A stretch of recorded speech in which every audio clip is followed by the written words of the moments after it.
Doctor वास्तव में भगवान का रूप होते हैं जो दूसरों की जिंदगी बचाने के लिए अपना जीवन समर्पित करते हैं। शहर में रहकर गांव और शहर दोनों की जनता का इलाज करना और उनकी सेहत का ध्यान रखना वास्तव में एक महान कार्य है। ऐसे डॉक्टरों को सलाम करना चाहिए जो अपनी सेवा और समर्पण से लोगों की जिंदगी में सकारात्मक परिवर्तन लाते हैं। उनकी मेहनत और निष्ठा से न केवल मरीजों का इलाज होता है बल्कि समाज में स्वास्थ्य और सेवा की भावना भी बढ़ती है। ग्रामीण क्षेत्रों में हाई-फाई अस्पतालों की कमी के चलते ग्रामीणों को काफी असुविधाओं का सामना करना पड़ता है। सर्दी, खांसी, बुखार से लेकर कैंसर तक के पेशेंट का प्रथमोपचार करते हैं डॉक्टर अंचित विश्वास। चामोर्शी जैसे ग्रामीण क्षेत्र में स्थित साई होम्योपैथिक क्लिनिक जो है डे केयर सेंटर, यहाँ उपलब्ध है सोनोग्राफी, एक्सरे एवं ऑक्सीजन सुविधा के साथ फैमिली फिजिशियन डॉक्टर अंचित विश्वास। डॉक्टर अंचित विश्वास पिछले 19 वर्षों से चामोर्शी स्थित साई होम्योपैथिक क्लिनिक में निरंतर सेवाएं दे रहे हैं। मैं डॉक्टर अंचित विश्वास, कल 20 मई को मेरा 19 साल पूरा होगा मेरे दवाखाने में। मैंने अपना डिग्री पुरुषोत्तम दास बागला होम्योपैथिक मेडिकल कॉलेज से किया है और मैंने अपना एमडी की डिग्री खामगांव मेडिकल कॉलेज से किया है, Panchsheel homeopathic medical college Khamgaon से। और आज मैं यहाँ पर प्रैक्टिस कर रहा हूँ, करीबन 19 साल हो गया है। कल मेरा 20वां साल शुरू होने वाला है। डॉक्टर विश्वास साहब, आप मुझे बताइए, आप पिछले 19 वर्ष से एक ग्रामीण क्षेत्र पड़ता है, या तो अभी 2015 के पहले तो काफ़ी मतलब पिछड़ा एरिया इसको माना जाता था। किस तरीके से आपका एक अनुभव पूरे 19 साल का रहा, कैसा महसूस किया आपने इस 19 सालों में? जी, जब मैं पहले टाइम यहाँ पर बैठा तो इतना पेशेंट नहीं रहता था मेरे पास, कुछ कम पेशेंट रहते थे। बट धीरे धीरे से यहाँ की जो जनता है मुझ पर अपना भरोसा दिखाने लगे और मैं उनकी उम्मीदों पर खरा उतरने लगा। मुझे ऐसा लगता है कि अगर हमने सामने वाले को अपना प्यार दिए या अपनी आदर दिए तो सामने वाला भी हमें अपनी आदर और प्यार हमें फिर से प्रदान करते हैं। और उनके रिस्पांस की वजह से आज यहाँ पर जो मैं पहले 20 पेशेंट देखता था तो आज मैं 100 पेशेंट तक दिन में देख लेता हूँ। तो मुझे जहाँ तक लगता है मैंने बहुत अच्छा अचीव किया है यहाँ पर। सर, कौन कौन से डिसीज के ऊपर के पेशेंट मतलब आप यहाँ ट्रीट करते हैं, ट्रीटमेंट उपलब्ध कराते हैं? जी, मैं यहाँ पर एक फैमिली फिजिशियन के जैसा काम करता हूँ। एकदम सर्दी, खांसी, बुखार से लेके मायोकार्डियल इन्फार्क्शन, जैसे हम लोग हार्ट अटैक के बारे में बोलते हैं, वहाँ तक के केसेस को मैं यहाँ पर प्रथम उपचार के लिए देख लेता हूँ। और उसके बाद जिन्हें मुझे लगता है कि इन्हें सामने बड़े हॉस्पिटल में रेफ़र करना चाहिए तो मैं उन सभी को उस टाइम पे रेफ़र कर देता हूँ। मेरे पास ईसीजी मशीन, एक्सरे वगैरह सब कुछ है। जो प्राइमरी ट्रीटमेंट है या प्राइमरी जो जांच है वो यहाँ पर हो जाता है सब कुछ। उसके बाद अगर हमें लगता है कि इसकी सामने के जो ट्रीटमेंट है हमें बड़े हॉस्पिटल में करना चाहिए जहाँ पर सारी फैसिलिटी रहता है तो हम उनको उस टाइम पर भेज देते हैं। जनरली हम देखते हैं जब पत्रकारिता की ओर हम जाते हैं और देखते हैं ग्रामीण क्षेत्रों में बहुत ज़्यादा अवेयरनेस नहीं होती, बहुत ज़्यादा जानकारी उनके पास नहीं होती है। कई सर्दी, खांसी, बुखार या उससे भी ज़्यादा कुछ मतलब पेशेंट है किसी प्रकार का तो वो टैबलेट ले लेते हैं और टैबलेट के लिए भी वह मेडिसिन स्टोर नहीं होता, किराना शॉप में टैबलेट आजकल बिक जाती है ग्रामीण क्षेत्रों में। ऐसे जो पेशेंट है उन पेशेंट के बारे में आप क्या राय रखते हैं और उन पेशेंट को आप क्या एक सलाह देना चाहेंगे? जी, कभी भी किराने दुकान से या मेडिकल शॉप से खुद होके मेडिसिन नहीं लेना चाहिए, क्योंकि मेडिसिन अपने जगह पे एक पावरफुल एक केमिकल होता है जिसका साइड इफ़ेक्ट हमें कभी भी दिख सकता है और उस वक्त उस पेशेंट को कहीं ना कहीं से हो सकता है 100 में से एक पेशेंट जिसको उसका कहीं ना कहीं से तकलीफ़ भुगतना पड़ सकता है। इसलिए कभी भी बाहर से किसी किराने की दुकान से या मेडिकल से खुद होके या मेडिकल वाले से पूछ के मेडिसिन नहीं लेना चाहिए। जिस तरीके से अभी हाल ही में पेंडेमिक आकर गया है, कोरोना काल होकर गया है, तो सर्दी, खांसी, बुखार जनरल हो जाता है तो वो डॉक्टर को परामर्श के लिए कभी आते नहीं है ग्रामीण के लोग, खुद ही इलाज उसका काढ़ा वगैरह बनाकर पी लेते हैं। लेकिन इस तरीके से वायरल फीवर की बड़ी कोई बीमारी में कन्वर्ट हो सकता है, म्यूटेट हो सकता है। ऐसी केसेस में पेशेंट जो होते हैं ग्रामीण के, उन्होंने इसको कैसे पहचानना चाहिए, क्या लक्षण इसके सिम्टम्स रहते हैं, क्या बताना चाहेंगे? जी, कोरोना जो है वो एक कोरोना बोले तो निमोनाइटिस, सिर्फ कोरोना सर्दी, खांसी, बुखार बोले तो कोरोना नहीं है। कोरोना में जो सीरियस जो बनता था वो है निमोनाइटिस, जिसको उसका लोअर जो लंग्स है वहाँ पर वो इन्फेक्ट होता था और वहाँ पर जाके वो कहीं ना कहीं से हमें बाद में मौत तक ले जाते थे। बट यहाँ पर जो सर्दी, खांसी, बुखार लेके जो पेशेंट हमारे पास आते हैं वो तब तक के कोई प्रॉब्लम नहीं जब तक उनके सेकेंडरी इन्फेक्शन शुरू ना हो जाए, जब तक उनके लोअर रिस्पिरेटरी ट्रैक्ट इन्फेक्ट ना हो। URTI जिसे हम लोग अपर रिस्पिरेटरी ट्रैक्ट इन्फेक्शन कहते हैं, वहाँ तक कोई प्रॉब्लम नहीं होता है, जहाँ तक वो सिंपल हमारे जो चामुर्शी लेवल में भी वो ठीक हो जाता है।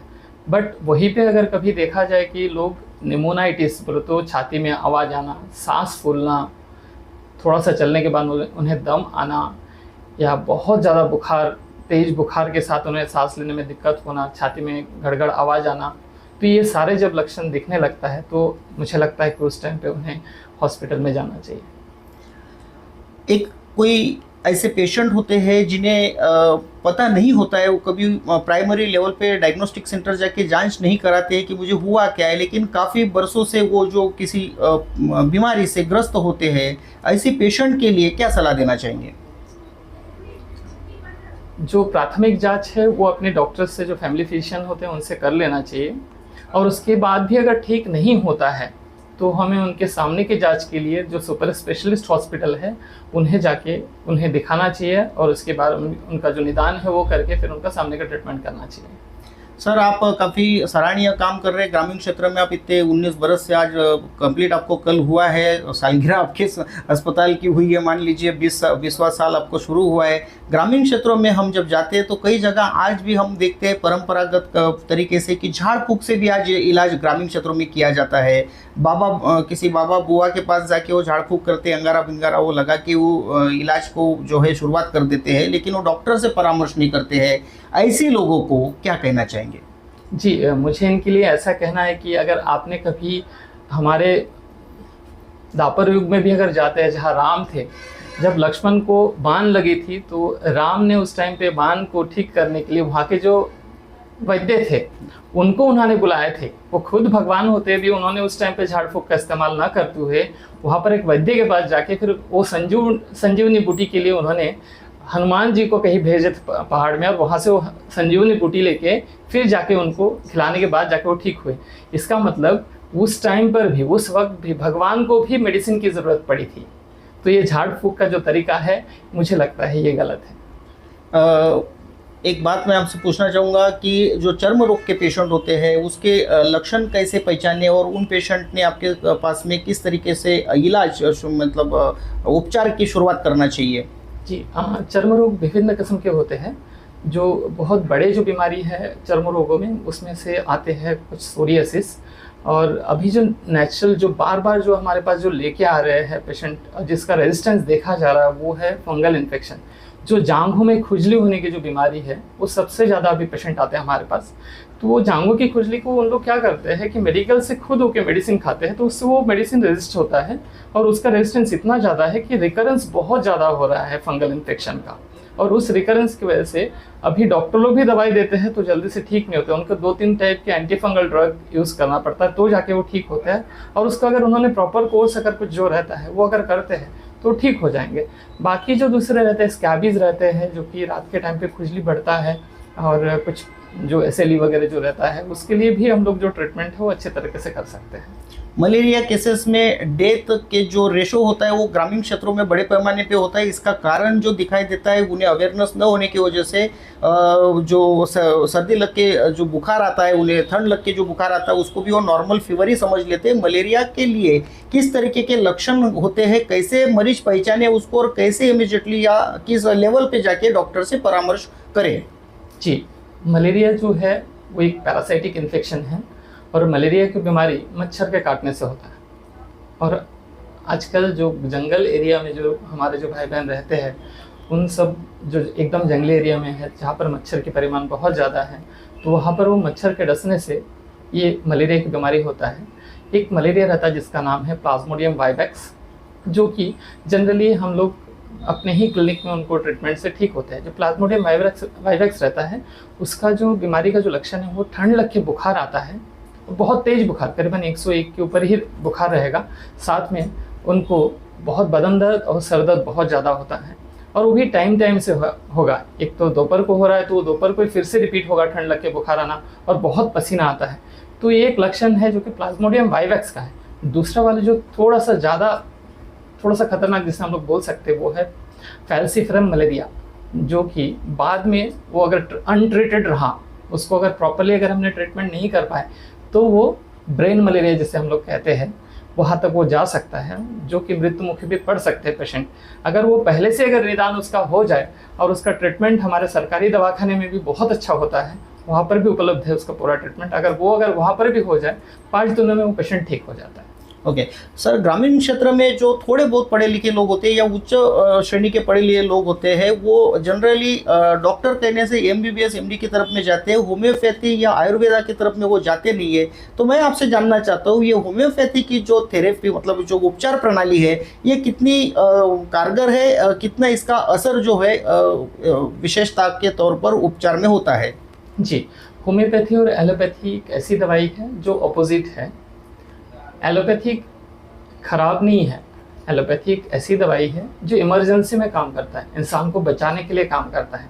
तो कोई ख़राब पैथी नहीं है, उसका इस्तेमाल हमेशा इमरजेंसी में किया जाता है। सबका एक लिमिटेशंस होता है। जो होम्योपैथिक है वो क्रॉनिक डिसीज़ के लिए बहुत अच्छा काम करता है, इवन स्किन डिसीज़ के लिए तो बेहतरीन काम करता है। मेरे पास बहुत सारे ऐसे पेशेंट हैं जिनको मैंने सोरियासिस को ठीक किया है, और इस किस्म के एंटी फंगल जो ड्रग्स वगैरह है होम्योपैथी में बहुत अच्छे हम लोग केस टेकिंग लेके दे सकते हैं। और जो होम्योपैथी के जो पेशेंट है, मुझे लगता है कि एक हायर जो क्लास के जो लोग रहते हैं वो आजकल कन्वर्ट हो रहे हैं होम्योपैथिक लेने के लिए। मेरे पास जो सबसे ज़्यादा जो पेशेंट है होम्योपैथिक के, वो सब हायर क्लास वाले ही हैं। जो सुशिक्षित है उन लोग आजकल होम्योपैथी को ज़्यादा पसंद करने लगे हैं। यहाँ की बंगाली फैमिलीज़ है जिन लोग पहले से अवेयर है होम्योपैथी की तरफ, तो इन लोग काफ़ी अच्छा रिस्पॉन्ड करते हैं हम लोग होम्योपैथिक ट्रीटमेंट लेने के लिए। ओके सर, ये मई महीने से जून के अंत तक के ये जो 2 महीने का कार्य होता है, पीरियड होता है, इसमें धूप कभी बहुत ज़्यादा रहती है, धूप ना भी रहे तो चिड़चिड़ाहट बहुत ज़्यादा रहती है, गर्म बहुत होता है, हीट वेव जैसे एक मौसम बनता है। तो ऐसे में बच्चों की देखरेख किस तरीके से करना चाहिए पेरेंट्स ने, और बच्चों में यदि हीट वेव का कोई लक्षण हो तो उसे कैसे पहचाने और कैसे डॉक्टर से परामर्श करें? जी, ये जो गर्मी का सीज़न है और हम लोग जिस एरिया में रहते हैं विदर्भ के, वहाँ पर गर्मी करीबन 44 डिग्री या 45 डिग्री तक चली जाती है, जिससे बच्चे से लेके बूढ़े तक कहीं भी हम लोग को हीट वेव से या हम लोग हीट स्ट्रोक जिसे कहते हैं वो उसके होने की संभावना रहता है। उसमें बच्चे लोग ज़्यादा रिस्की इसलिए है क्योंकि उनका इम्यून पावर थोड़ा सा कम ही होता है। तो मेरा कहना है कि इस गर्मी में जहाँ तक हो सके पानी की परिमाण ज़्यादा लेना चाहिए। हमें ओरल डिहाइड्रेशन सॉल्यूशन जिसे हम लोग कहते हैं, हमेशा हाइड्रेटेड रहना चाहिए बॉडी को, और इससे बचने के लिए दोपहर 10 से लेके 5 बजे तक घर से ना निकले और घर में ही रहे तो ज़्यादा अच्छा रहेगा। डॉक्टर साहब, आम बोली भाषा में किडनी स्टोन को पथरी भी कहा जाता है, और पथरी के जो सिम्टम्स है, लक्षण जो है, वो किस तरीके से जो पहचानने चाहिए ग्रामीणों ने, क्योंकि ग्रामीण में ज़्यादा अवेयरनेस नहीं होती है तो वो उनको पता नहीं चलता है, क्या बताना चाहेंगे?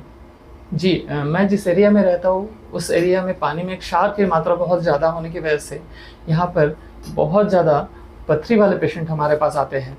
पथरी के जो पेशेंट रहते हैं उनमें जनरली जो सिम्टम्स रहता है वो है उनके पेट में दर्द, जो कि फ्लैंक में रहता है, वो तो साइड में दर्द होता है उनको कमर के पास, और वो दर्द पीछे से लेकर सामने या तो सामने से लेकर पीछे तक होगा।